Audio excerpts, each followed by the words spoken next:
Gracias por acompañarnos en esta edición de la Universidad Internacional de Verano 2017 y sin más damos inicio a la actividad vespertina del día de hoy.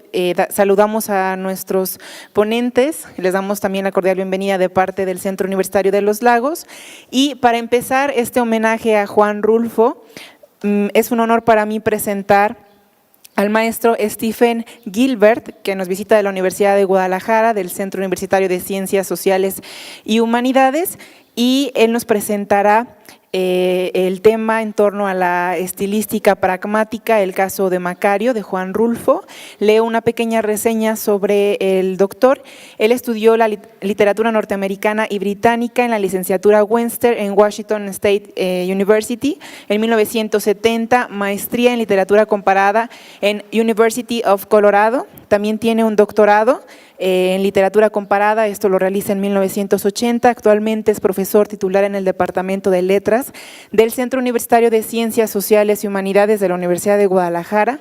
Tiene una especialidad en métodos de investigación literaria y trabajos en los últimos 10 años con enfoque en el aspecto retórico pragmático de la literatura. También es fundador de la revista Sincronía, publicando desde 1996 por la Universidad de Guadalajara. Les pido un fuerte aplauso y damos inicio a este homenaje a Juan Rulfo.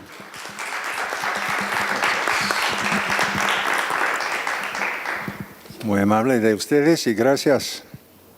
Y realmente tengo que agradecer a los organizadores de este evento por la oportunidad de visitar a Lagos de Moreno. Tan lindo es el lugar y la gente de aquí. Es un placer estar afuera de la grande ciudad y tomar un respiro en un lugar tan bonito.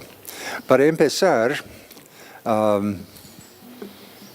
voy a leer realmente, aunque no prefiero mucho leer ponencias, es más agradable para mí hablar con un grupo de alumnos en un salón de clase, pero tengo este preparado y realmente es digamos, avances en una investigación. Estoy trabajando, como dijo la compañera,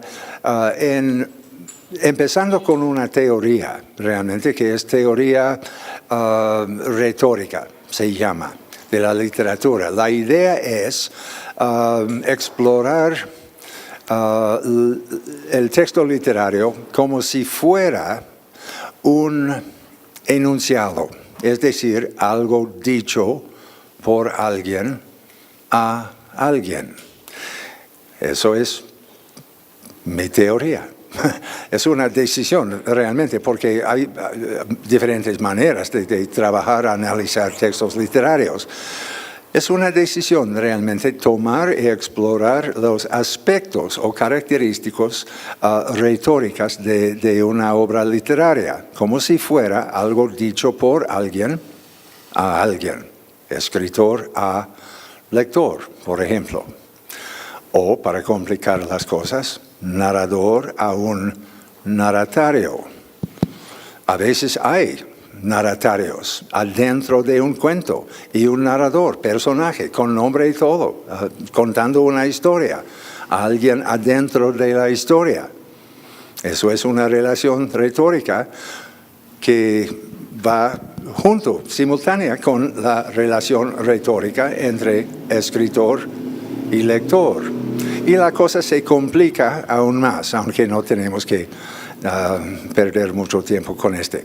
Lo primero que haré es aclarar lo más que pueda los términos que voy a emplear para hablar del cuento de Rulfo. El primero es estilística. Este término tiene historia, mucha historia, pero por más interesante que sea dedicarle tiempo a esta historia, nosotros no tenemos que hacerlo.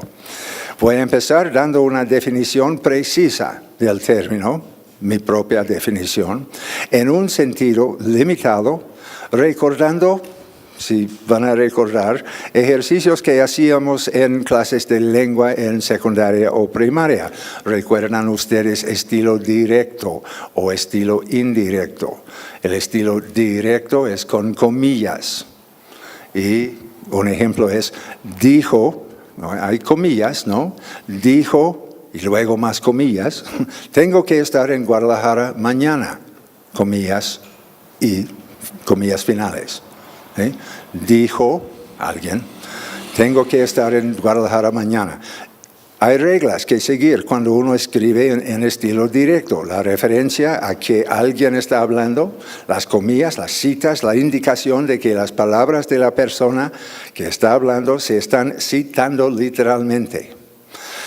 Estilo indirecto, él dijo que tenía que estar en Guadalajara el día siguiente.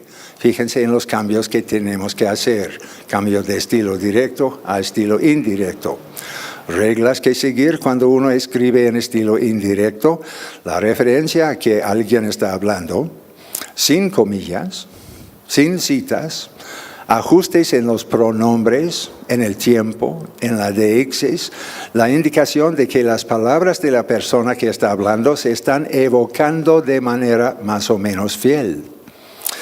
Hay otros dos estilos que podríamos mencionar, el estilo directo libre y el estilo indirecto libre. Por suerte, por más interesante que sea, dedicarle tiempo a estos estilos no tenemos que hacerlo, por lo menos con el cuento de Rulfo Macario. Si estás leyendo a Jane Austen, James Joyce o Gustave Flaubert, hay muchos libros, miles de artículos que puedes consultar sobre estilo indirecto, libre en Austen o Flaubert.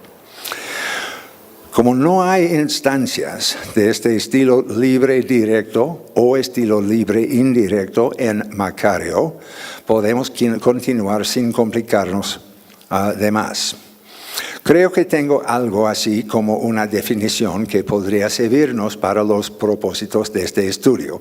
Voy a emplear el término estilo como referencia a la representación del discurso o habla de otra persona. Eso es mi definición de estilo. Y hay 4 posibilidades. Punto. No hay más. Estilo directo, para referir o para representar el habla de otra persona. Tenemos 4 opciones: directo, indirecto, directo libre, indirecto libre. Okay? So, estilo, tengo una definición: representación del habla de alguien. En Macario podríamos decir que el estilo que predomina es el directo. Rulfo representa las palabras de Macario de forma directa. Lo que leemos, cada palabra, es el discurso de Macario. No encontramos ni una sola frase como dijo Macario o pensó Macario. Estas palabras serían de Rulfo o de un narrador. Lo único que tenemos son palabras habladas por Macario. Lo único que tenemos. Es representación, estilo, escogido por Rulfo, estilo directo. Palabras de Macario. También tenemos palabras de otros, según Macario. Este es el estilo indirecto, muy seguido. Macario dice cosas como la madrina dice, Felipa dijo, la gente dice. Y luego da un reporte, una cita de lo que esos personajes dijeron. Y aquí es donde se pone interesante y donde entra el término pragmática. Y una vez más voy a dar una definición limitada, aunque general, de este término. Comencé a leer sobre el pragmática hace unos años con Austin, J.L. John Austin. Seguí con su estudiante y discípulo John Searle y luego el filósofo del lenguaje Paul Grice y concluí mi estudio de la pragmática con la teoría de la relevancia de Spurgeon y Wilson. No les voy a aburrir con un resumen de estas obras. He llegado a la convicción de que nos podemos referir a casi toda la pragmática, lo que me parece interesante, como a una teoría de la interpretación. Así de fácil. Es una manera de analizar lo que hacemos cuando entendemos a lo que nos dicen personas, ¿no? ¿Qué hacemos? Hacemos interpretaciones. Estudiar estos procesos de interpretación, ahí está la pragmática. Parece simple porque entendemos, parece, y es algo simple, ordinario y cotidiano. Entendernos uno a otro es bastante fácil, aun cuando estamos enfrentando este problema de una versión de español que no es exactamente lo mejor. En cambio, describir de forma científica el proceso, lo que realmente hacemos es complicado, debatible, hasta controversial. Para los estudiantes de literatura, esta verdad es doble. Sheldon Sachs, de la segunda generación de los neo-aristotélicos de la Universidad de Chicago, comenzaba sus clases preguntando si siquiera leemos los mismos libros.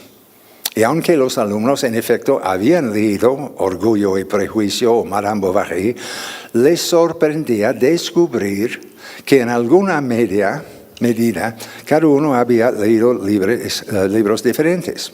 Con Rulfo, esa pregunta, siquiera leemos el mismo cuento, se vuelve más cargada todavía.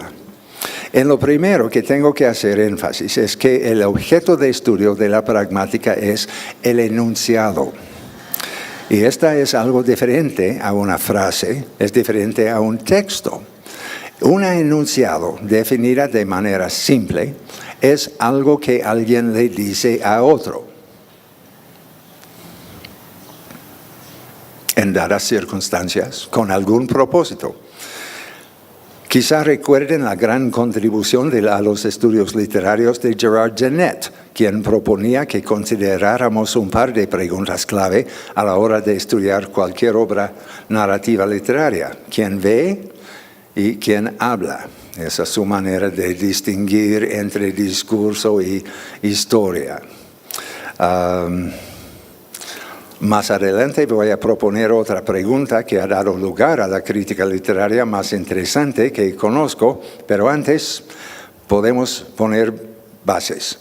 Hay que formular un par de preguntas para darle cierto enfoque a nuestra lectura de Macario. ¿Quién le dice qué a quién? Inmediatamente tenemos problemas. Hay que empezar por lo sencillo. Tenemos que asumir que Rulfo, escritor del cuento, le está hablando, de cierto modo, al lector, a este sistema de comunicación. Rulfo, lector, muy bien. Las escribió todas. Aquí el problema es que parece que Rulfo no dice ni una palabra en el cuento. Pero todavía puedo decir que hay comunicación entre Rulfo y el lector, aunque Rulfo en el texto no dice ni una palabra. Las escribió todas, las palabras, pero parece que no dice ninguna. Así que, ¿cómo decir que dice algo? Prefiero evitar esta pregunta, ya que estoy muy viejo para la metafísica. Pero, ¿qué hay de Macario? Él, sin duda, habla. Dice, hacia el final del cuento, mejor seguir platicando. Ha estado hablando durante todo el cuento, parece. Aquí el problema es que parece que no hay un interlocutor presente. ¿Le está hablando a alguien? ¿Hay alguien sentado junto a él en la alcantarilla mientras espera que salgan las ranas? ¿Podrías inventar a alguien, si fuera importante, si una lectura coherente del cuento dependiera de que hubiera alguien presente, algún otro personaje sin nombre ni descripción, sin que se haya indicado, pero que fuera capaz de escuchar a Macario? Podrías inventarte a tal personaje. Creo que estarías equivocado. Te cuestionaría tus motivos. Puede que solo está hablando. Muchos de los lectores de este cuento con los que he hablado, estudiantes de la licenciatura en Letras en Guadalajara, dicen que está hablando consigo mismo. Está muy aceptable. Creo que es suficiente para mis propósitos establecer que es Macario el que está hablando. Y una vez que rechace la tentación de inventar a un personaje para que escuche a Macario, solo entonces puedo descubrir al único interlocutor disponible. Y es tanto el interlocutor de Macario como lo es de Rulfo. Y aquí es cuando más cuidado debo tener, porque estoy hablando de nosotros, de ustedes y de mí. Sería más fácil hablar de literatura, porque una de las marcas de la literatura sobresaliente, según yo, es su capacidad de convertir una conversación acerca de libros y autores en una acerca de nosotros con otros. Rulfo cae en esta categoría. En mi experiencia, algunos otros son James Joyce, Gustave Flaubert, William Faulkner. Cada uno de ustedes tiene su propia lista. Quizá hayan tenido experiencias similares. Cuando la conversación acerca de libros que hemos leído se vuelve personal, difícil, capaz de generar emociones, entonces creo nos hemos topado con literatura que vale la pena. Para regresar a mi trabajo de hoy, déjenme recordarles mi definición del enunciado, algo que alguien le dice a otro en ciertas circunstancias y con algún propósito. Es este otro el que dice, el que quiero usar como punto de partida para lo que yo llamo estilística pragmática. Si Macario es el que está hablando y no hay nadie junto a él quien lo está escuchando, la única respuesta real, concreta, material, satisfactoria que tengo yo es: yo estoy escuchando a Macario. Lo cual nos lleva a la pregunta que, a mi entender, establece la base de la estilística pragmática. ¿Qué hacemos cuando leemos? Sé que somos capaces de hacer muchas cosas cuando leemos, o quizá mientras leemos. Los maestros, con mucha práctica, son capaces de ver un partido de fútbol mientras leen los trabajos de sus alumnos. Conozco alumnos que son capaces de dormir mientras leen los capítulos para la clase del día siguiente. Pero en este caso estoy hablando de lo que hacemos cuando estamos leyendo de manera activa, con cuidado, un cuento, un poema, una novela. De manera notable, muchos visualizamos un escenario. Es algo que hacemos cuando leemos, entre varias otras cosas. Nos imaginamos la ropa de los personajes, si están parados o sentados, incluso cuando el texto no nos lo describe. Cuando el texto sí nos lo describe, por ejemplo, el héroe se asomó por la ventana y vio que la nieve caía, aceptamos, incluso vemos en realidad tanto la ventana como la nieve. Cuando Macario nos dice que la madrina dijo algo, nos imaginamos que sabemos lo que dijo. Hasta podríamos imaginarnos que sabemos por qué lo dijo. Pero me estoy adelantando. Quiero hacer énfasis en un hecho en que no nos fijamos mucho. Es cuando leemos una parte necesaria de ese proceso nos obliga a realizar una gran cantidad de decisiones, algunas cruciales. Una de las decisiones cruciales con que se encuentran los lectores de Macario tiene que ver con nuestro nivel de confianza a la hora de asumir ciertos hechos de su vida a la cual solo accedemos a través de su palabra.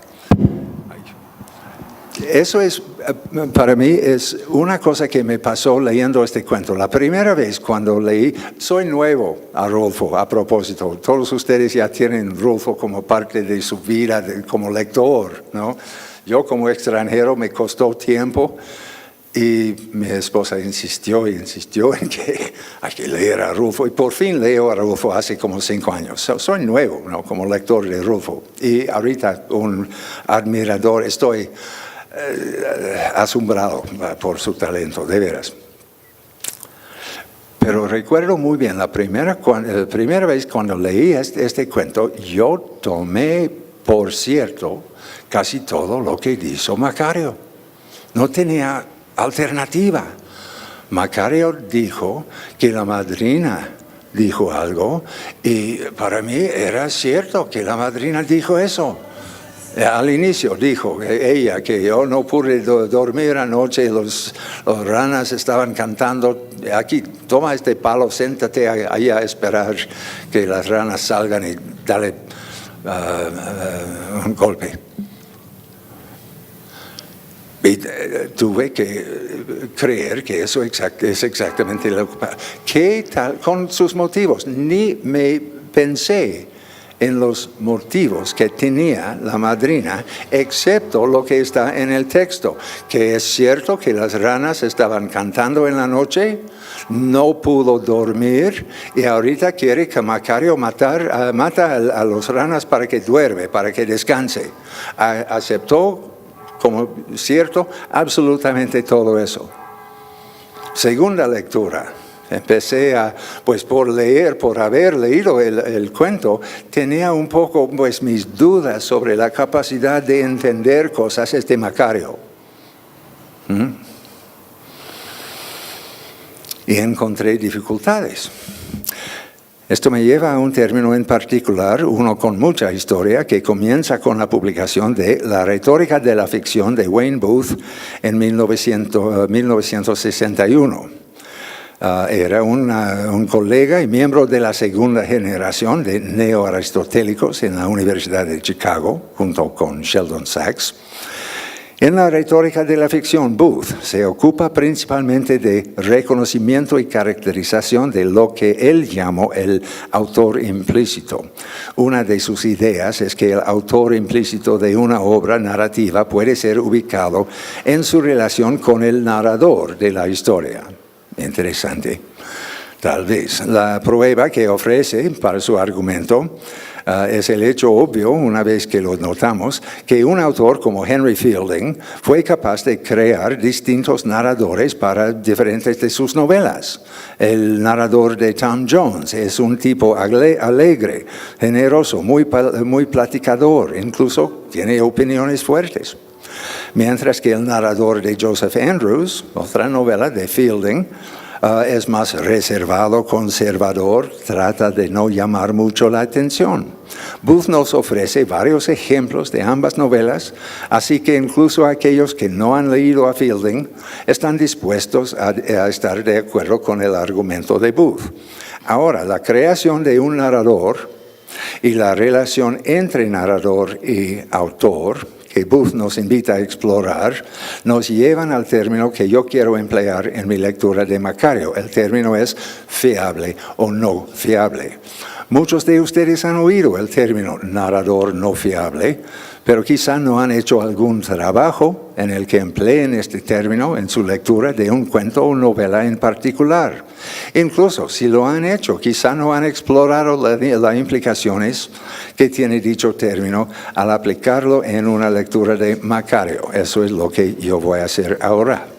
Pero antes, hay que entender con un poco más de profundidad la idea de Booth, cómo se ha desarrollado en críticas subsecuentes. Y sí, hay una tercera generación de neoaristotélicos. Aquí están las palabras de Booth, su definición de narrador no fiable. Para una crítica práctica, quizá la más importante de estos tipos de distancia entre lectores y narradores, entre autores y narradores, es la que hay entre el narrador no fiable y el autor implícito, que invita al lector a compartir con el autor su juicio sobre el narrador.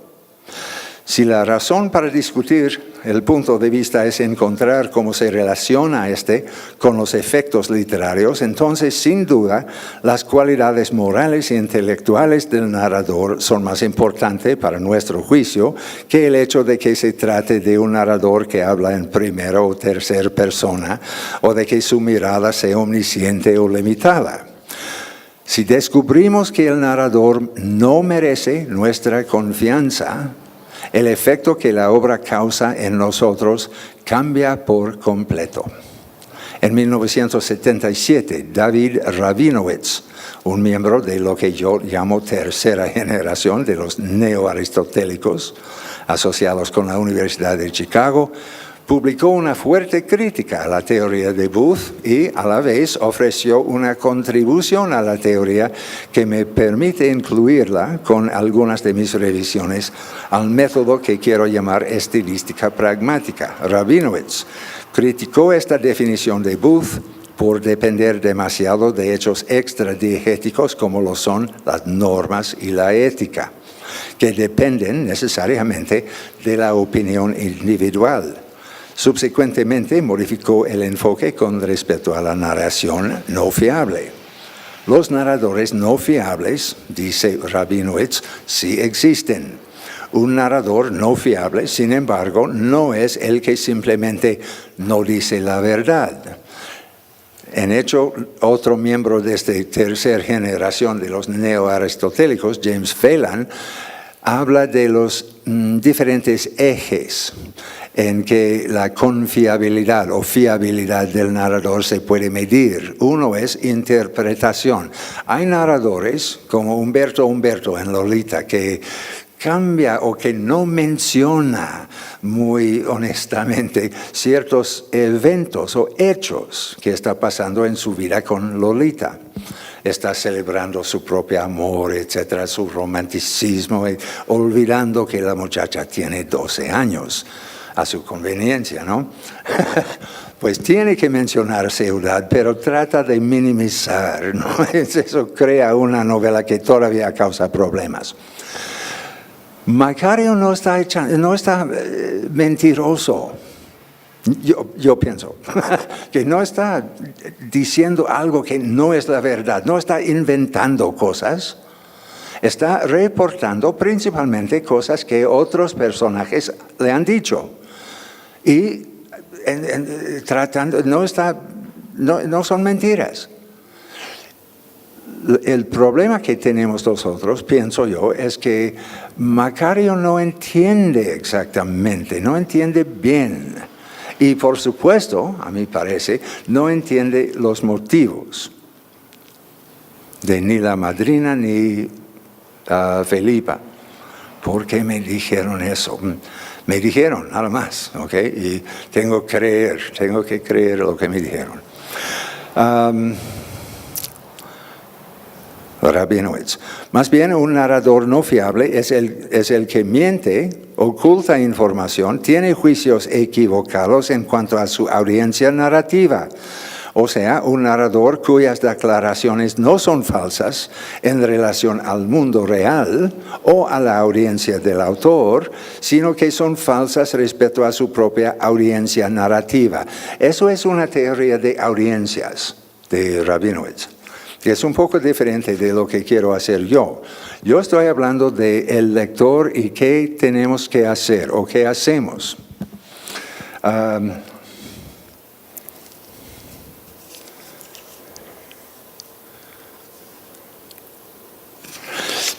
Hacia 1997, el giro hacia la lingüística cognitiva, estudios literarios, inspirados en parte por contacto con la pragmática, habían producido un refinamiento más profundo, aumentaron su énfasis en el papel del lector.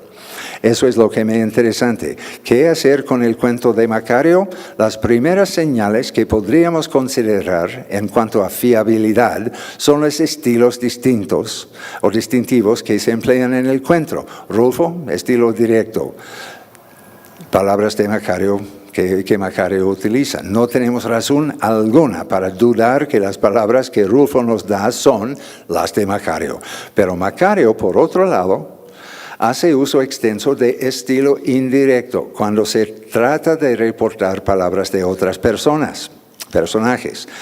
Aquí está un pasaje típico, además típico también en su complejidad. Aquí está. Cuando me saca a dar la vuelta es para llevarme a la iglesia a oír misa. Allí me acomoda cerquita de ella, la madrina me amarra las manos con las barbas de su rebozo. Y no sé por qué me amarrará mis manos, pero dice que porque dice que luego hago locuras. Es una oración Es una joya, ¿no? Es un toque perfecto por parte de Rulfo, digo yo, pero es Macario. Dice que luego hago locuras. Un día inventaron que yo andaba ahorcando a alguien, que le apreté el pescuezo a una señora nada más por nomás. Yo no me acuerdo. Pero a todo eso es mi madrina la que dice lo que yo hago y ella nunca anda con mentiras. Tenemos obviamente indicaciones es casi invitación al lector de considerar todo este momento de ahorcar a una señora. ¿De veras? O la madrina tiene motivos para asegurarse que Macario no va a mover de su asiento. Está amarrado ¿con qué? Con las barbas de su rebozo. Esas cosas tan delicadas y frágiles, ¿no? Pero suficiente para asegurar que Macario no va a mover.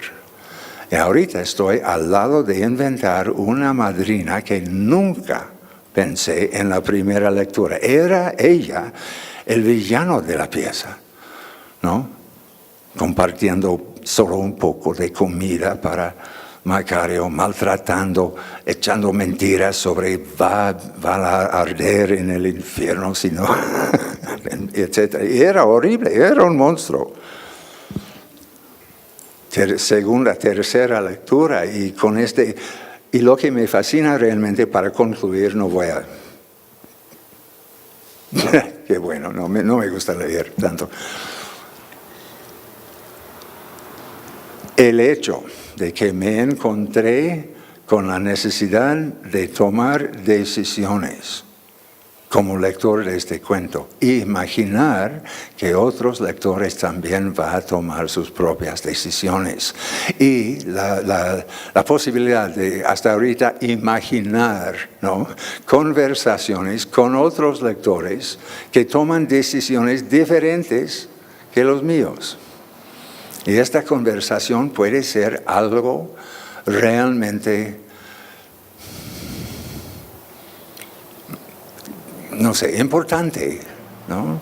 Y es una conversación más sobre quiénes somos realmente, ¿no? Pero empieza con diferentes maneras de leer un cuento. Y eso, este tipo de conversación que puedo imaginar entre un lector y otro, con diferentes procesos de tomar decisiones diferentes sobre los personajes del cuento, sus maneras de vivir en el mundo, y como indicaciones de las decisiones que tomamos nosotros, cómo vivimos, cómo vamos a vivir, cómo queremos vivir en el mundo, cómo vamos a tratar uno a otro. Y todo eso sale de una lectura de un cuento. Este tipo de cuento, por supuesto, es,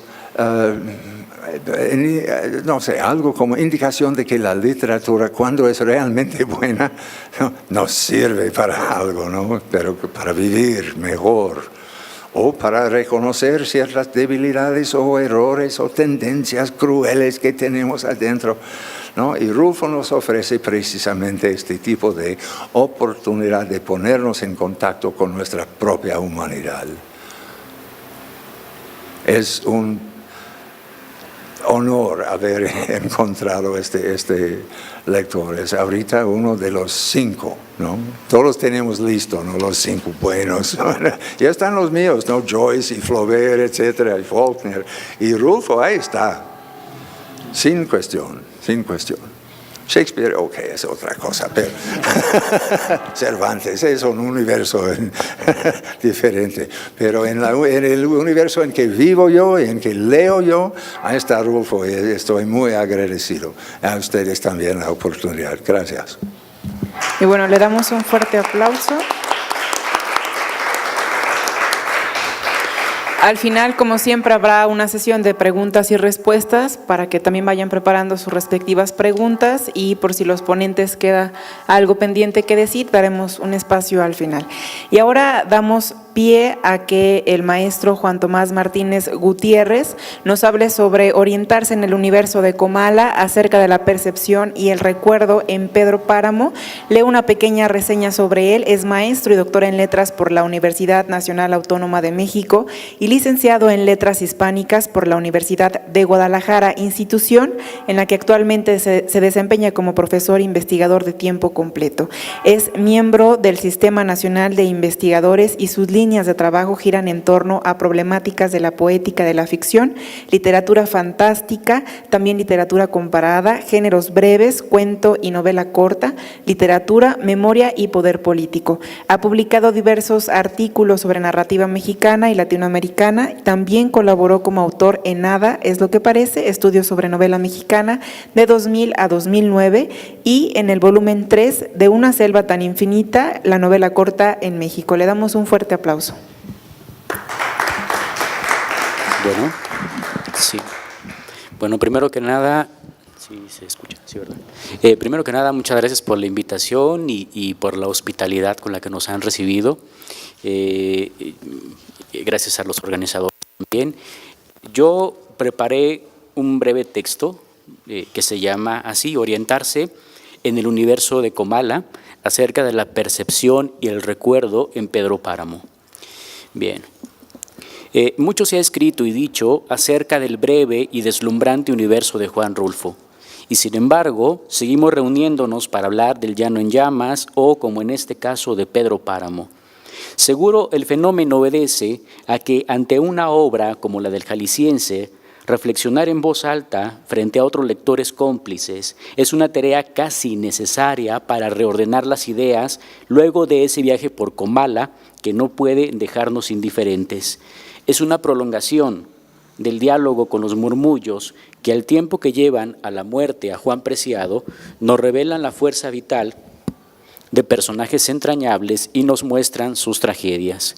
Murmullos que erigen un mundo fragmentado, pero que en aparente paradoja exhibe una particular armonía entre sus partes. Visto de esta manera, preguntarnos sobre los sentidos y la forma de construir dichos sentidos en el universo rulfiano equivale a continuar el ejercicio de orientación por medio de los sentidos y la memoria que aparece figurado de diferentes maneras en la obra. Personajes que indagan en sus recuerdos para saber dónde están, cómo llegaron ahí, que sondean con la mirada, con el tacto y con el oído para encontrar el camino a determinado lugar. Por lo tanto, cuando me refiero a orientación, lo hago en un sentido amplio y más bien libre. Quiero indicar la necesidad de los personajes por encontrar un emplazamiento material o emocional. Es una manera de nombrar la forma en la que la novela busca transmitir la desazón y los descubrimientos de sus personajes. Y por supuesto, me refiero a la experiencia lectora, puesto que constantemente debemos encontrar un punto de referencia en la narración. ¿Qué está pasando? ¿Cómo hemos llegado aquí? ¿Quién está hablando y desde dónde lo hace? La orientación designa entonces al proceso por medio del cual un personaje intenta encontrar su lugar y el lugar de otros dentro del universo de Comala. Pero también describe cómo buscamos un sentido, cómo ordenamos con nuestros recuerdos y las percepciones de los personajes un universo que parece resistirse a ser fijado, pero que, lejos de ahuyentarnos, nos invita constantemente a regresar a él. Dicho de otro modo, considero que la orientación es uno de los núcleos problemáticos, no el único, por supuesto, que pueden ayudarnos a comprender la poética de la novela. Poética en el sentido de las reglas que la construyen y la manera en la que genera la obra sus sentidos y posibilidades de lectura. La novela, sí, para iniciar con Pedro Páramo, la novela parte de la búsqueda explícita de Juan Preciado, quien se dirige a Comala para conocer a su padre, y de esta manera cumplir la promesa hecha a su madre. Pero el detonante no es la promesa, sino el proceso por medio del cual Juan Preciado pretende dar sentido, dotar de una materialidad a las imágenes que se acumularon en su cabeza.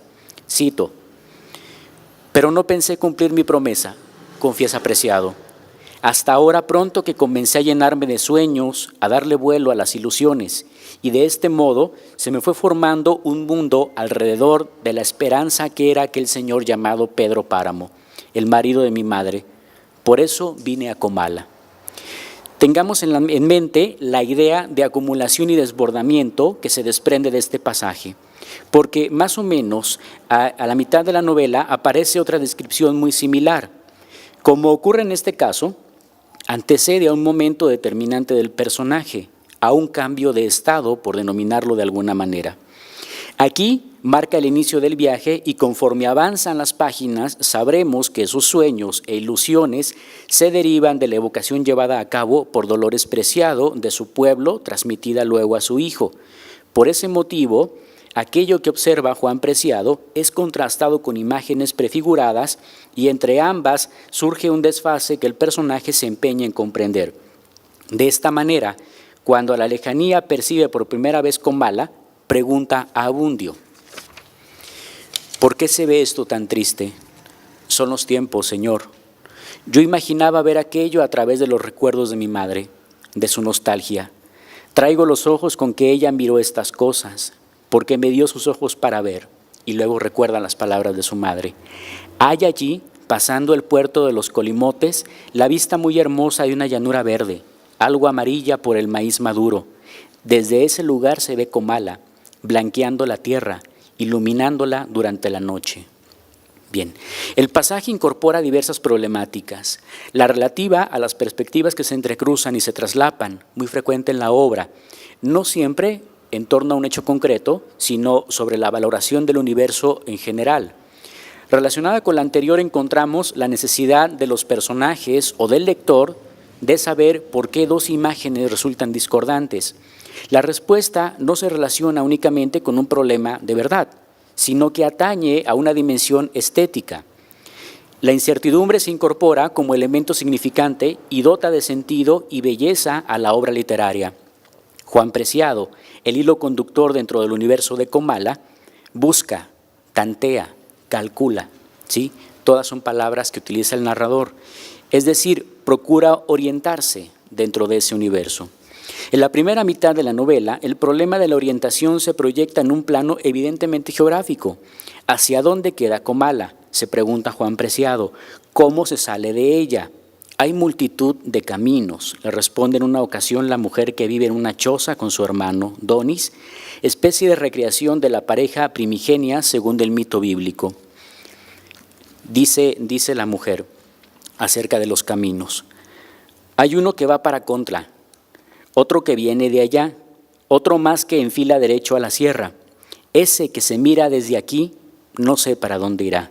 Y me señaló con sus manos el hueco en el tejado, allí donde el techo estaba roto. Este otro de por acá, que pasa por la media luna.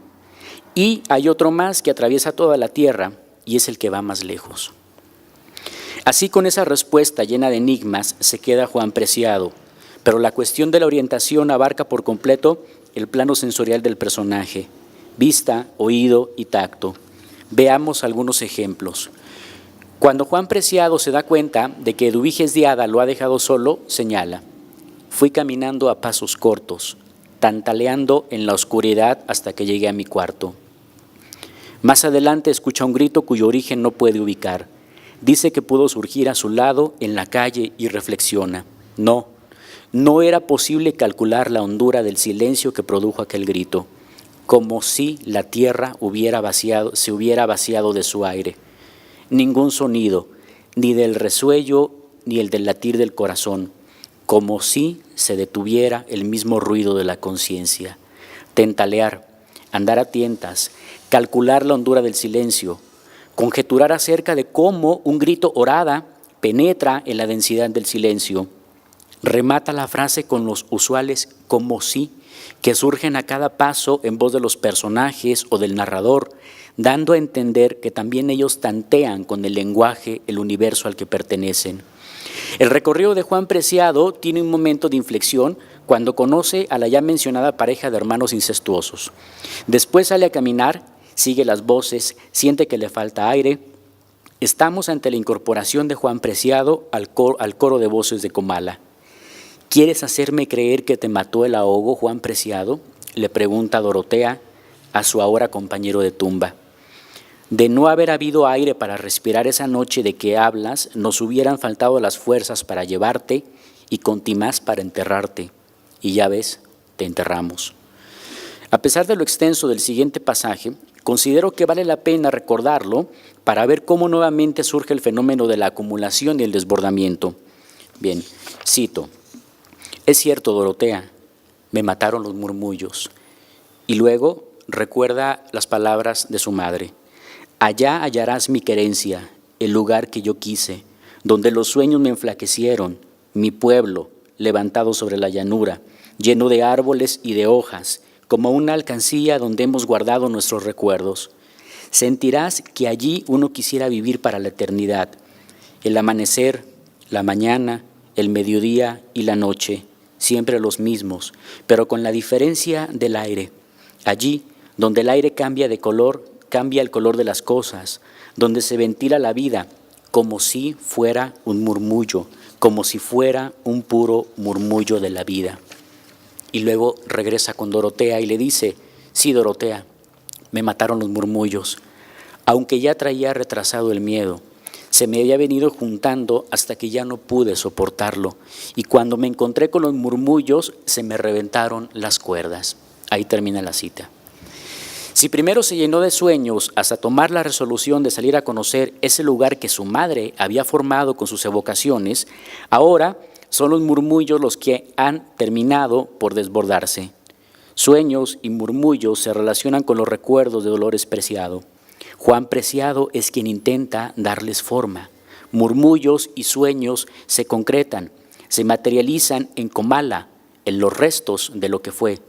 Es probable que sueños y murmullos no sean sino diferentes representaciones del pasado y de la memoria, los caminos por donde se avanza sin saber bien hacia dónde. A partir de ese momento, Juan Preciado reconoce los murmullos ya no como algo ajeno. Ahora comienza a comprender las historias que cuentan. Oye lo que Dorotea ya no puede oír. Dorotea, a su vez, le explica el sentido de alguna frase, o bien, por la orientación de los difuntos en el panteón, le indica a quién puede corresponder una voz. En su nuevo estado, solo los murmullos le servirán de guía. Evidentemente el tacto y la vista desaparecen de sus referencias. Así nos encaminamos hacia el desenlace de la novela. Un pasaje tan ambiguo que por sí mismo merecería una discusión aparte.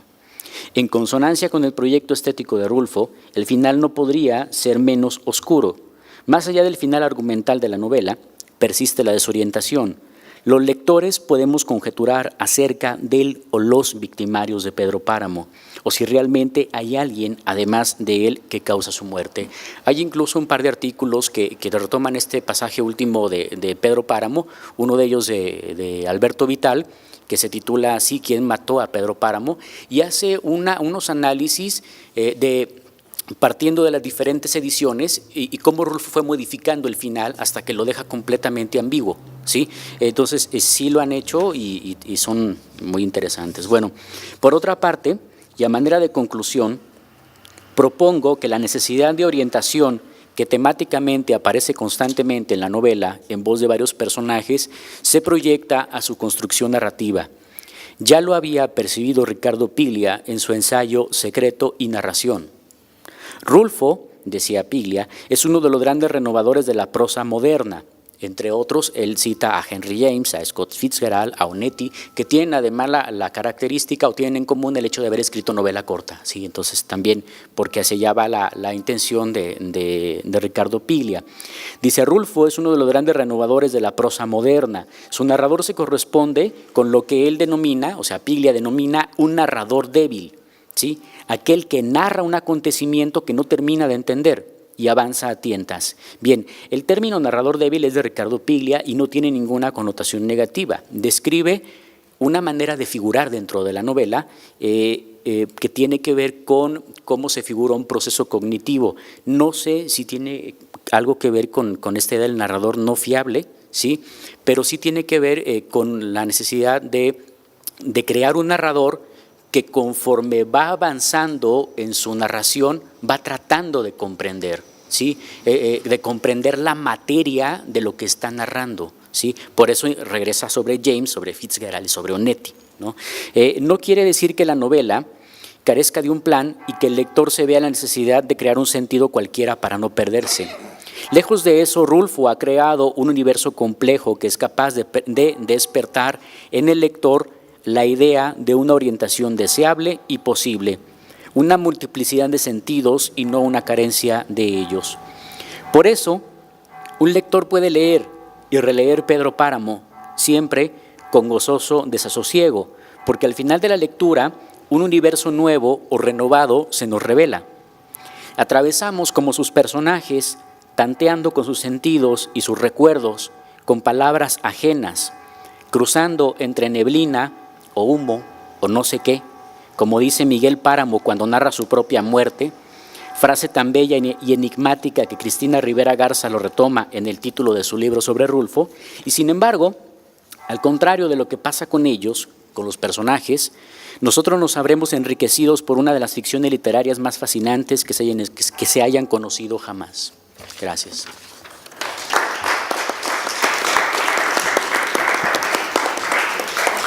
Y bien, sin más, damos paso ahora a nuestra siguiente ponencia, Juan Rulfo, como guionista, a cargo de Francisco Rodríguez, quien es autor de más de 25 largometrajes para televisión y 5 para la pantalla grande, entre ellos Llamando a un ángel, película coescrita y codirigida por él, y con la cual obtuvo el premio del público del Festival Internacional de Cine de Morelia en 2007, y fue distribuida de manera comercial por Buenavista Internacional y HBO. Tiene publicada la novela Una de balazos en Fondo Editorial Tierra Adentro. Para la gira de presentaciones nacionales también rodó un cortometraje promocional del mismo nombre con las estrellas más conocidas del género al que se refiere el libro: Mario Almada, Manuel Ojeda, Luis Felipe Tovar, entre otros. El corto y el libro ya son un material de culto. Actualmente trabaja en su siguiente película como director, titulada Oh Fortuna, mientras espera el estreno para octubre de 2017 de la película Día de Muertos, una ambiciosa animación en 3D de factura nacional que llegará a todas las pantallas grandes de la República Mexicana. Le damos un fuerte aplauso. Gracias.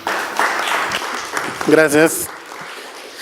Bien, pues igualmente agradecer a la invitación y la hospitalidad, como bien mencionan mis compañeros. Es muy agradable de repente volver a esos espacios que tanto como investigadores, autores o cineastas nos recuerdan a nuestro México y de una o de otra manera a Rulfo, ¿no?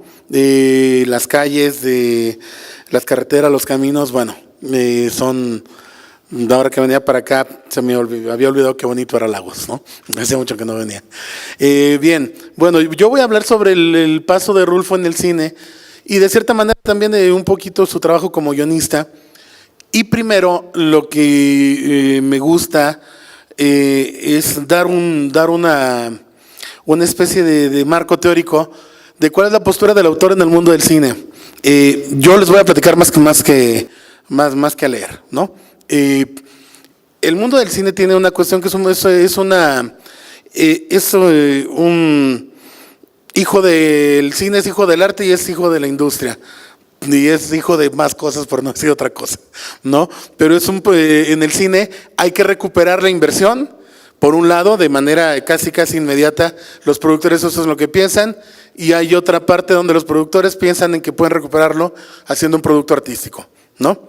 El cine yo creo que es el único medio que puede llegar a maltratar a grandes genios, ¿sí? De la pintura, de la música o de la literatura, y de cierta manera no fue la excepción con Rulfo, ¿sí?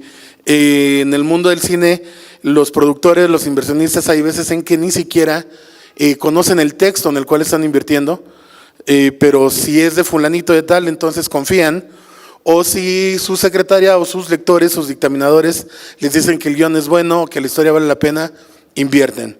Se los digo en serio, hay un montón de cine de manera nacional e internacional que se produce, que la gente que busca la inversión no tiene idea hasta que no va a la alfombra roja, ¿no?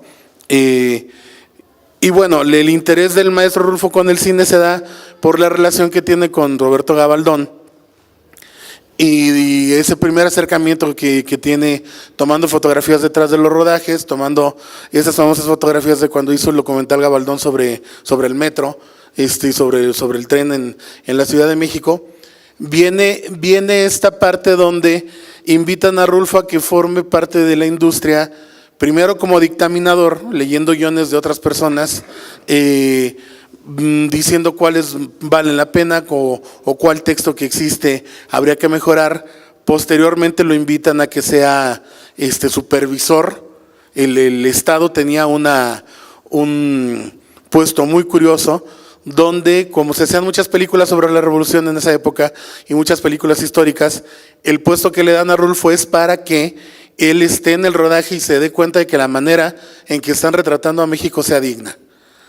Sí, y hasta él mismo lo dice en una de sus memorias, que era muy divertido porque dice, de repente mi cometido era que estaban filmando una película revolucionaria y los rancheritos tenían que salir con guaraches, no podían salir descalzos, ¿no?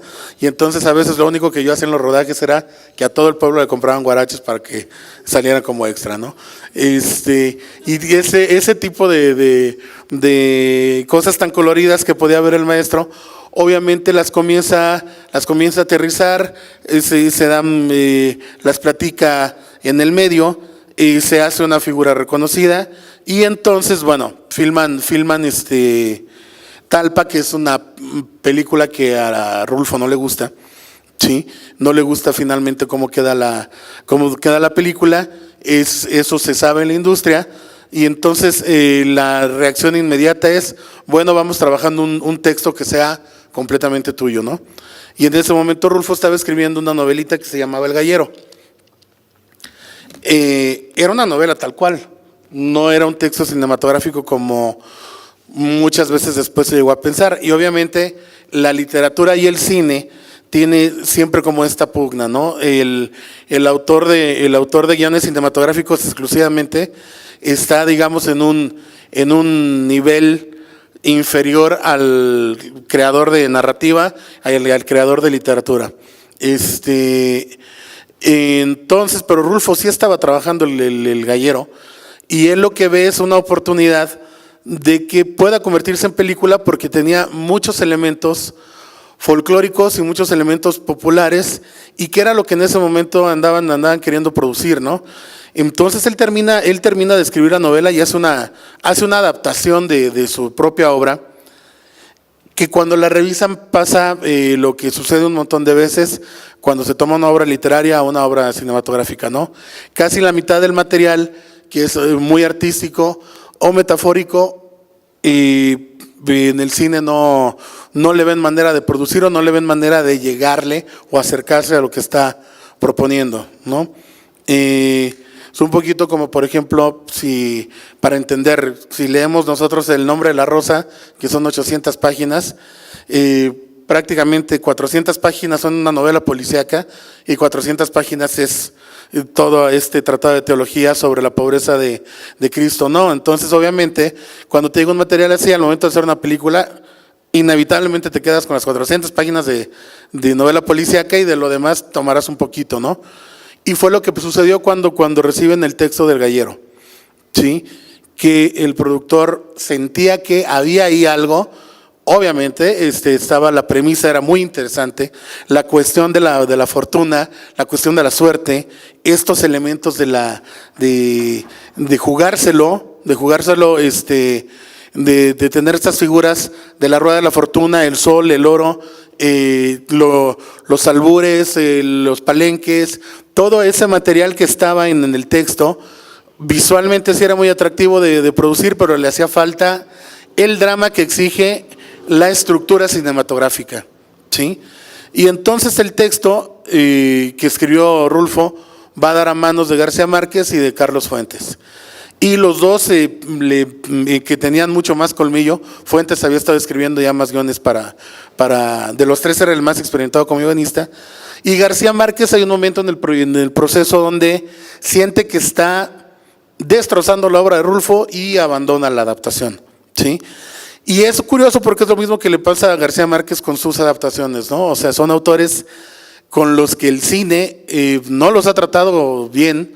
No hay películas que se acerquen al potencial de sus obras, Y yo en esta misma plática que di en Ciudad Guzmán hace un mes más o menos, yo comentaba que creo que ahora sí tenemos una plataforma muy interesante. Digo, aunque esto sería como de las conclusiones, me adelanté.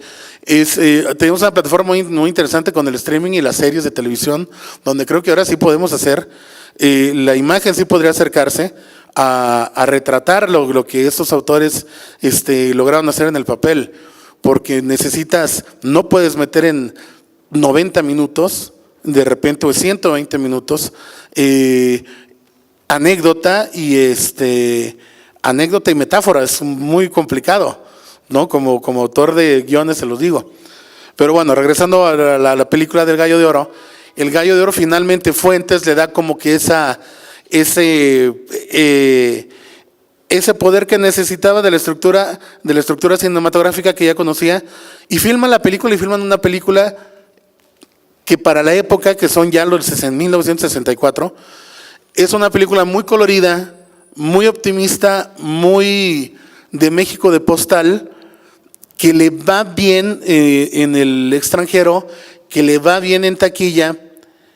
Sin embargo, a mí me parece que sucede algo mucho más interesante 20 años después, ¿no? Después de que ya filman El Gallo de Oro, después de que ya hicieron Pedro Páramo, después de que hacen El Hombre de la Media Luna, y por ahí hay un joven director que se llama Arturo Ripstein en esa época, con una todavía mucho más joven guionista que se llama Pasalicia García Diego, que se les ocurre hacer una adaptación del Gallo de Oro, pero contrariamente, con un espíritu contrario que a mí me gusta más y que de cierta manera me remite más a Rulfo, ¿no? Un asunto más rural, más decadente, más fantasmal, más actual. Y esta película se llamaría El Imperio de la Fortuna. Hay una anécdota muy interesante que me gusta platicar cuando Ripstein y Pasalicia van a buscar al maestro Rulfo, que estaba de burócrata creo que era en agronomía, no sé en qué secretaría estaba. Van y lo buscan, obviamente más nerviosa Pasalicia que Ripstein. Ripstein como hijo de productor, y bueno, ya tenía el colmillo, y está el maestro Rulfo en su oficina, y llegan a decirle que traen ganas de hacer una nueva versión del Gallo de Oro, ¿no? Y al maestro Rulfo dice, pues que le da mucho gusto. El Gallo de Oro, pues es una película que le gustó, y que pues iba a ser interesante ver el gallo, pero ¿cómo le iban a poner? ¿El Gallo de Oro 2 o el Gallo Dorado o el Gallo qué, no? Les dicen, es que justamente no va a tener nada de referencia, se va a llamar El Imperio de la Fortuna. Pero sí hay una escena donde lleva el protagonista a la madre muerta cargando, es que justamente le venimos a decir que como está esa escena no va a quedar. Bueno, pero van a contratar a esta misma señora que cantaba muy bonito, o sea, Lucha Villa, ¿no? Que cantaba muy bonito y que actuaba y todo. No, maestro, es una actriz que se llama Blanca Guerra. No, pero es que yo vi una que salió otro día en la tele, y toda la entrevista que iban con él para pues tener la venia, se la pasa al maestro Rulfo tratando de acordarse quién es la cantante que les quiere recomendar para que haga La Caponera, ¿no? A final de cuentas no les dice quién es. A final de cuentas, de cierta manera, les da como su bendición. Y Ripstein produce esta obra con este desencanto de rural de México, donde yo siento que curiosamente la fortuna o la suerte de la cual habla el texto es mucho más poderosa por el entorno tan triste que aparecen en la pantalla, ¿no? Es la urgencia de que le vaya bien a los personajes. Hay un par de momentos que a mí me gustan mucho de la adaptación nueva, porque son tan, digamos, como es tener el poder en un lugar donde no hay con qué gastárselo, tener dinero donde no hay con qué gastárselo, ¿no? Hay un momento donde el personaje que hace del gallero, que hace Gómez Cruz, se encuentra La Caponera en una cantina de mala muerte. Es una cantina de 3, 4 mesas de lámina, y a la señora de ahí como de la fondita le encarga una botella y le dice, me la quiero tomar con ella. Hay un lugar donde, o sea, ni siquiera hay como un cuarto decente, un motel o algo, es en la bodega, ¿no? Y les pone un colchón y es como, órale, ¿no? Y ese es digamos que la mayor demostración de opulencia, vamos, para ese México que retrata, que retrata Ripstein. Y repito, para mí es muy curioso como todo el colorido de la primera obra del Gallo de Oro de Gabaldón, y al contrastarlo con esta, digamos, con toda este México terregoso, ese México de terlenca sucia, la caponera se presentaba en unos palenques donde hasta, digamos, se siente la gamuza nueva del que está soltando a los gallos, y en el Imperio de la Fortuna es notorio sentir la mugre. Ves la hacienda del jugador con el que se terminan pues batiéndose a duelo ahí a las cartas, y es una hacienda impresionante que está llena de esculturas de yeso, imitación de las romanas, que no tiene, que es como es lo más elegante para ese lugar, ¿no? Es ese sentido de elegancia. Y creo que ahí es donde realmente 30, 40 años después, de la gente que conoce el texto del Gallero, de la gente que ve el Gallo de Oro y de la gente que ve después el Imperio, ¿dónde está el autor? Está justamente en la esencia de esas tres versiones de una sola historia, ¿no? ¿Dónde está el oro? Justamente en la premisa, ¿sí? En la premisa de la suerte, la suerte en la voz, en una figura en la que este protagonista decide apostarle todo, la vida, y confiar en que mientras esté a un lado va a haber una prosperidad, que es una prosperidad completamente de mentira, ¿no? Una riqueza de la cual lo más lindo que surge de los dos es la hija, que prácticamente la entrenan para que siga haciendo lo mismo, que va a cantar la misma canción que hizo famosa la mamá, para seguir repitiendo. Regreso otra vez a este sentido de la rueda de la fortuna, que desde el texto, desde el Gallero hasta la película de Ripstein, se marca esa suerte como la fortuna no merecida o la fortuna no ganada, pero que por un momento coloca a los personajes en una postura de justicia muy merecida. Hay una escena donde del Imperio de la Fortuna, donde Gómez Cruz, que ya trae dinero y pudo comprarle un ataúd a la mamá, llega a la tienda donde lo hacían menos, donde le fiaban y lo escupían, y le invita a una ronda de cervezas a todos los rancheros, y a la señora, si le dicen señor, me van a decir don.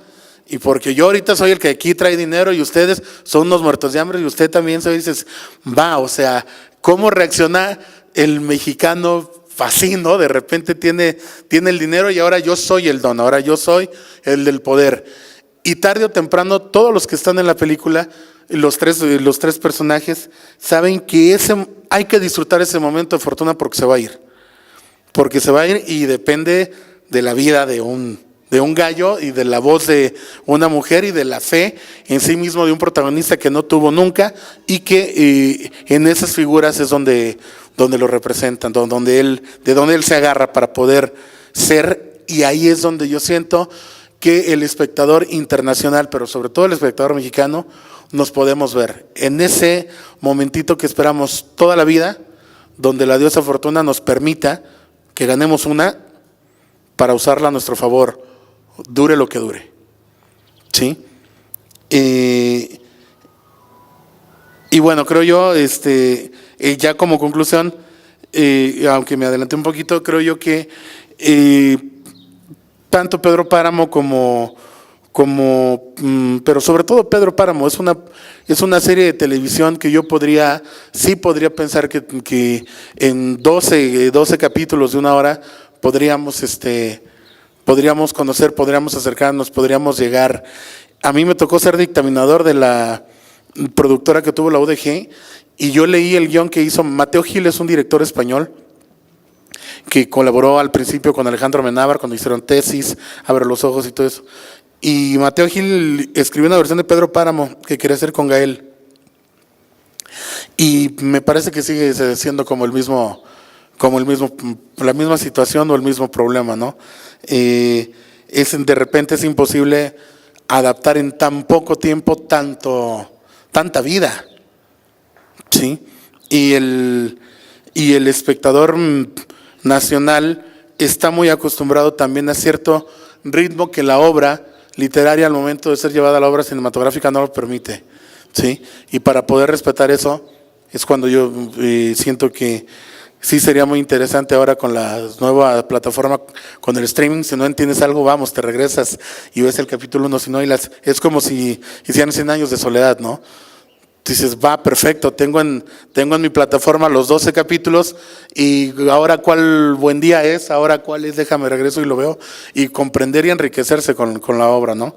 Entonces yo creo y yo tengo fe de que la mejor adaptación de la obra del maestro Rulfo la vamos a ver apenas, la vamos a ver con gente que tenga una mayor sensibilidad para captar realmente la esencia de lo que se quiere decir, aprovechando las nuevas tecnologías y aprovechando las nuevas plataformas. Y eso me lleva a mí a pensar que quizás la obra más importante de la cinematografía moderna para televisión puede ser de un clásico como Juan Rulfo, ¿no? Bueno, gracias. Y bueno, ahora abrimos la sesión de preguntas y respuestas y también, bueno, si nuestros ponentes tienen algo más que agregar, tenemos todavía tiempo. Entonces, bueno, por una parte los ponentes y por el otro el público.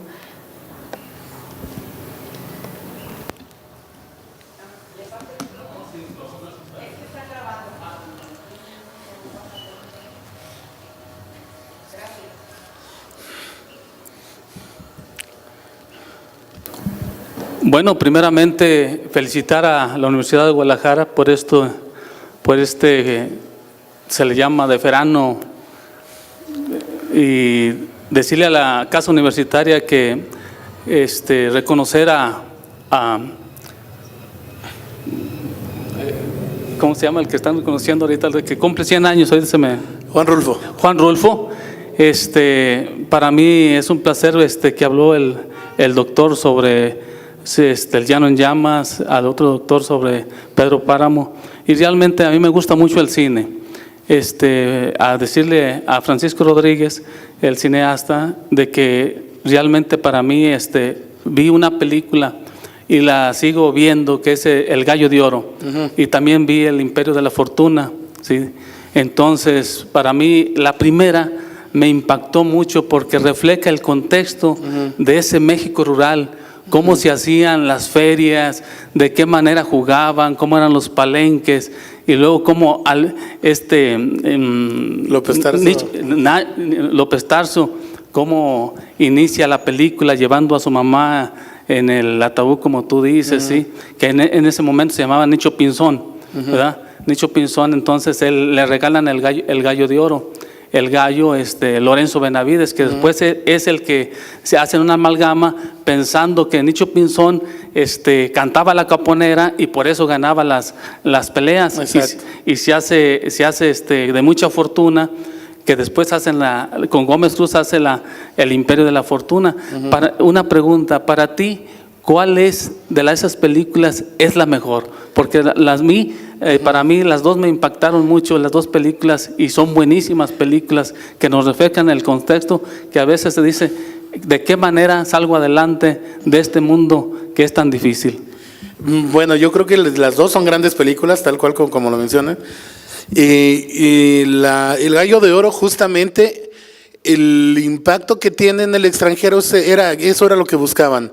Que la gente se diera cuenta cómo eran las fiestas en los pueblos de México, el ambiente de los palenques, el ambiente de las casas de juego y todo ese rollo. Y ahí es donde se plantea como este asunto de postal muy mexicana para para el nacional y para el extranjero, ¿no? A mí me gusta más, no es que sea mejor, a mí me gusta más El Imperio de la Fortuna porque es una película donde yo podría decirle que cuando la vi estaba en la sala de cine de Guadalajara, pero yo estaba sintiendo el terregal y yo sentí el aroma de donde estaban, olía podía sentir el salitre de las haciendas. O sea, es una película que me hizo sentirla mucho más viva y honesta que el Gallo de Oro, donde sí la paleta de color, donde todo era demasiado bonito, ¿no? Pero si me preguntan que cuál de las dos es como para salir adelante, pues obviamente el Gallo de Oro, ¿no? El Gallo de Oro es una película que termina de una manera optimista, ¿sí? De cierta manera, pero en lo personal como creador y como espectador, la película de Ripstein me parece muy redonda, muy que sí retoma este tipo de elementos importantes de la obra de Rulfo, pero además como autor le aporta su visión y la visión de Pasalicia de un México que sí me tocó, al menos es un México que a mí sí me tocó ver de niño, que no vi el otro, ¿no? Toda esta parte todo el optimismo de la época dorada del cine que, vamos, la época, un poquito como para contextualizar, en México el cine no va por décadas como cree la gente, va por sexenios. Depende de quien esté en el poder, es el tipo de cine que se produce, ¿no? Entonces, toda la época de oro de cine que tuvimos fue porque estaban en guerra Estados Unidos, ¿no? Y porque apoyaron un montón del cine y porque nosotros les proveíamos de películas. Y creo que no vuelve a haber un resurgimiento interesante hasta esa época en que está Echeverría, ¿sí?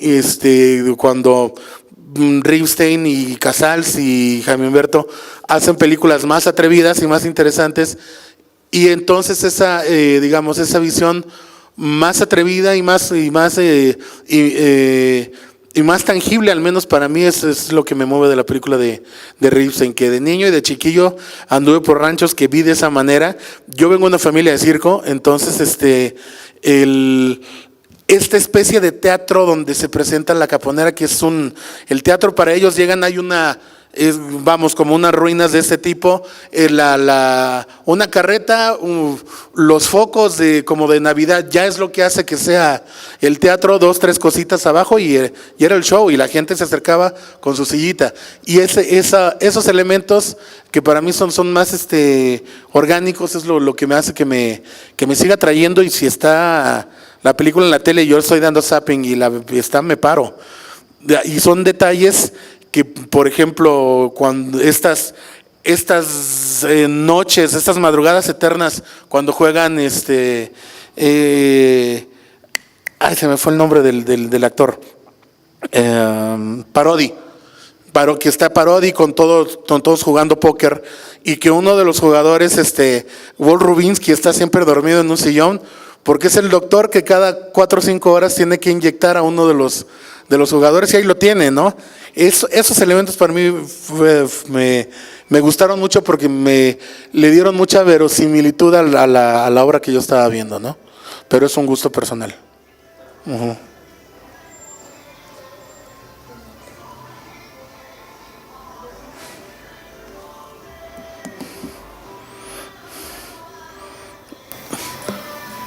No, nada.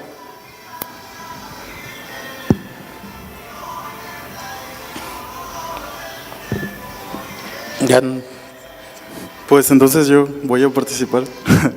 Ya no voy a pasar el micrófono. Antes que otra cosa, quiero agradecerle a los tres por su participación tan llena de significados.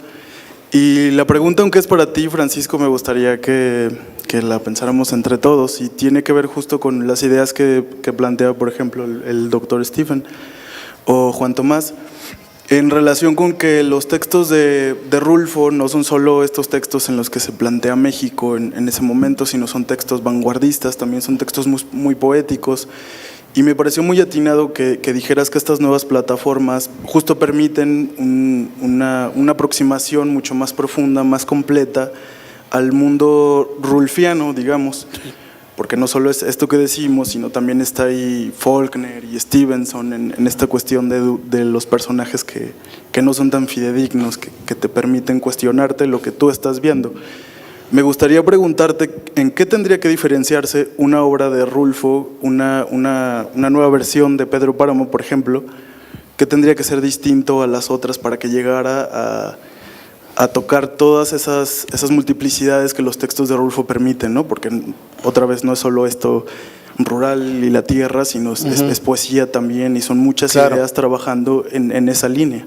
Sí, yo creo que de entrada la gran ventaja de que pudiera suceder ahora es que tenemos un espectador que ha sido captado o educado de una manera distinta al espectador de antes, ¿no? O sea, creo que en su momento no se supo comprender desde la gente igual que adaptó la obra hasta la gente que vio las películas y que estaban acostumbrados a ver otro tipo de cosas, ¿no? A escuchar otro tipo de diálogos, ¿no? Y creo que ahora con tanto material que tiene el espectador, desde el material que ha visto en el cine, en la televisión, por internet y por el streaming, creo que ahora hay una educación donde puede permitirse ver otro tipo de cosas y puede entender que de repente esta poesía con la que hablan los personajes de Rulfo, si hay una atmósfera bien construida desde un principio, va a poder involucrarse con ese tipo de material, ¿no? Porque sí, creo que antes no había completamente el acceso y además las películas se vendían también de una manera muy tramposa, o sea, el chiste era llenar el cine, ¿sí? Y a veces la gente iba a ver con una idea algo que no tenía que ver con lo que era, ¿no? Entonces, yo creo que sí, o sea, digo, la ventaja primero es de que hay una oferta impresionante para el espectador, donde si a ti no te gusta y a ti Netflix está ofreciendo que veas, no le hace que fuera coproducción como siempre pasa, que vieras un Pedro Páramo con un elenco internacional, con gente de Italia, Francia, el sur, gringos, mexicanos. El poder del streaming es que así la producción cueste $80 millones, o sea, van a trabajar porque el material tenga ese poder del cual están partiendo sin la necesidad de complacer al espectador. Vamos, que es diferente a como cuando se hace cine, ¿sí? ¿Por qué? Porque tú dependes de que lo difícil es que el espectador entre al cine. Eso es lo complicado. Cuando está adentro, pues ya pagó y ya se amoló, ¿sí? Pero cuando tienes televisión o cuando tienes una plataforma streaming como Netflix, si él empieza a ver Pedro Páramo y dice es una porquería y lo deja de ver, yo y otros 60 millones de espectadores en el mundo igual la vamos a ver.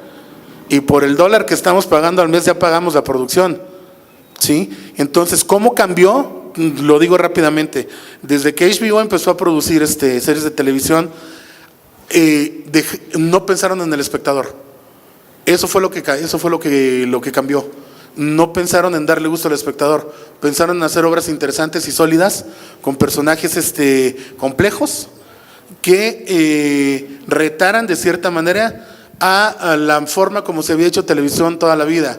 De ahí que el eslogan de HBO fuera no es televisión, es HBO, ¿sí? HBO con Los Sopranos pone el ejemplo, y el resto de todas las productoras después, Showtime, FX, tal cual, en su Biblia de producción, lo que importaba es que fuera material de primera calidad, sin tener que complacer al espectador por completo. Porque como estas obras las producían por sistema de paga, entonces ellos estaban asegurando sus ventas con la publicidad les pagaba sus series, ¿no? No la pagaba el espectador. Entonces, es lo mismo que pasa ahorita con las plataformas de streaming, ¿no? Es tal la cantidad de gente que está pagando por ver esa plataforma que los contenidos originales están buscando esos niveles de calidad. Porque, te repito, si a ti no te gusta, le va a gustar a otra millonada de gente, ¿no? Y creo que esa sería la mayor fortuna que podría tener, por ejemplo, una adaptación como Pedro Páramo, ¿no? Hay una razón, hay una razón bursátil y económica para que pueda suceder. Ya va más allá del elemento artístico de vamos haciendo ahora sí una buena. No, es que ahora, por cómo están los números permiten que se pueda hacer bien, ¿no? Y bueno, pues agradecemos a los ponentes el día de hoy. También vamos a pasarles el regalo que el Centro Universitario les hace, unos dulces de leche muy típicos de la región. Y también, bueno, algunos libros que están también editados por el Centro Universitario de los Lagos.